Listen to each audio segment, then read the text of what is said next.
இயேசுவின் நாமத்தினாலே இந்த மாலை நேரத்திலே உங்களை அன்போடு விட வாழ்த்துகிறேன்.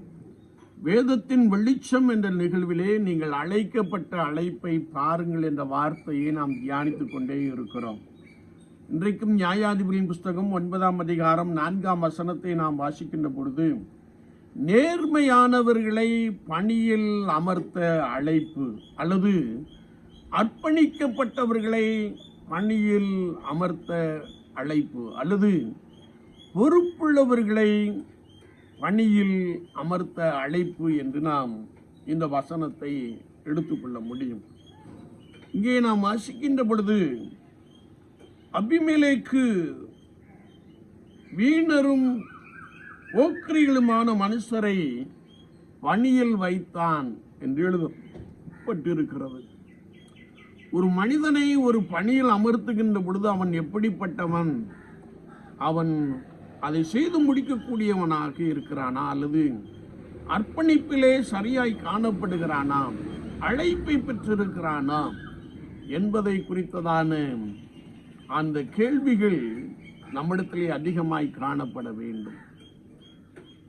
ஒருவேளை நம்ம ஊழியத்தின் பாதையை நாம் எடுத்துக்கொள்ளுகின்ற பொழுது, முன்பெல்லாம் பல ஆண்டுகள் சபை ஊழியம் பண்ணின பின்பு ஒரு மனிதனையோ சில நபர்களையோ தேர்வு செய்து இறையல் அனுப்புவதை நாம் கண்டிருக்கிறோம். அப்படி தேர்வு செய்யப்பட்ட அந்த சிஸ்டம் எங்களோடு கூட அது கடைசியாக காணப்பட்டது. அதனாலே அவர்கள் பல ஆண்டுகளாக சபை பணி செய்து ஊழியம் எப்படிப்பட்டது என்பதை அறிந்து அர்ப்பணிப்போடு கூட பொறுப்போடு கூட செயலாற்றுகிற அநேகரை நாம் பார்க்க முடியும். ஆனால் இந்த நாட்களிலே நாங்களாகவே படித்து ஒருவேளை ஊழியத்திற்கென்று உள்ளே வருகின்ற காட்சியை பார்க்கிறோம். பேக்ரவுண்ட் என்ன? அவர்கள் எப்படிப்பட்டவர்கள்? அர்ப்பணிக்கப்பட்டவர்களா அல்லது ஏற்கனவே கல்லூரிகளிலே பலவிதமான சச்சரவுகளை உண்டு பண்ணி வெளியே தள்ளி இன்னொரு கல்லூரியிலே படித்தவர்களா என்ற ஒரு ஆராய்ச்சியும் கிடையாது. வருகிற எல்லாரையும் ஒருவேளை நாம் திருமண்டலத்திலே, நமது திருமண்டலத்திலே எடுத்து போடுகிற ஒரு காட்சியை பார்க்கிறோம். அதனுடைய பிரதிபலனை இன்றைக்கு நாம் அனுபவித்துக் கொண்டிருப்பதையும் நன்றாய் அறிந்திருக்க முடியும். ஏன் இதை சொல்கிறேன் என்றால், இதிலும் எல்லாரும் அல்ல, அர்ப்பணிக்கப்பட்டவர்கள் இருக்கிறார்கள். கர்த்தருக்காய் பலமாய் ஊழியம் செய்கிறவர்கள் இருக்கிறார்கள். கர்த்தருக்காய் ஆத்துமாக்களை ஆவிக்குரிய மாளிகையாய் கட்டி எழுப்புகிற தேவ மனுஷர்கள், போதகர்கள் இருக்கிறார்கள். எல்லாரும் அல்ல. ஆனால் சிலர் பணி அமர்த்தப்படுகின்ற பொழுது சரியான நபர்களை, நேர்மையான நபர்களை பணி அமர்த்த வேண்டும் என்பதை குறித்து கர்த்தருடைய வார்த்தையிலே நாம் தெளிவாய் அறிந்து கொள்ள முடியும். நாம் அப்படி செய்யாதபடியினாலே ஒருவேளை விரும்பத்தகாத சம்பவங்கள் நடந்து கொண்டிருப்பதை நாம் ஒவ்வொரு வாரமும் பார்த்து கொண்டே இருக்கிறோம்.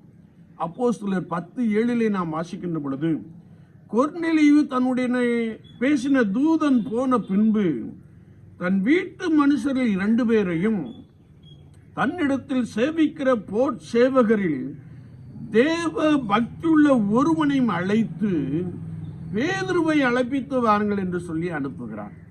கொர்நேலியுவை பாருங்கள், தன்னுடைய வீட்டில் உள்ள 2 பேர் போர் சேவகரில் தேவ பக்தி உள்ள மனுஷன் என்று எழுதப்பட்டு இருக்கிறது. அப்படி என்றால் ஒரு பொறுப்பை ஒரு மனிதனிடத்தில் கொடுக்கின்ற பொழுது இவன் சரியான நபரா என்பதை அறிந்து நாம் கொடுக்க வேண்டும் என்பதை குறித்து வசனம் மிக தெளிவாக கற்றுக் கொடுக்கிறது. எனவேதான் நியாயாதிபதிகள் 9:4 நாம் வாசிக்கிறோம், நேர்மையானவர்களை பணியில் அமர்த்த வேண்டும், பொறுப்பானவர்களை, அர்ப்பணித்தவர்களை நாம் பணியில் அமர்த்த வேண்டும் என்பதாக வசனம் நமக்கு மிக தெளிவாக கற்றுக் கொடுக்கிறது. அதற்கு மாறாக வீணரும் போக்கிரிகளுமான மனுஷரை பணியில் அமலேக்கு வைத்தான் என்று வேதம் சொல்லுகிறது. நாம் அப்படி வைத்தால் ஆண்டவருடைய பார்வையிலே அருவருப்பானதாக காணப்படும். இவர்கள் என்ன செய்தார்கள் என்றால், ஒருவேளை அபிமெலேக்கினுடைய அந்த கூட்டத்தை சார்ந்தவர்களை கிட்டத்தட்ட 70 பேரை ஒரே கல்லில் வைத்து கொலை செய்தார்கள் என்று எழுதப்பட்டிருக்கிறது. என்னை கேட்டுக்கொண்டிருக்கிற என் அன்பு சகோதரனே, சகோதரியே, நமக்கு கொடுக்கப்பட்ட பொறுப்பிலே நாம் எப்படிப்பட்டவர்களாக காணப்படுகிறோம்? குறிப்பாக ஒருவேளை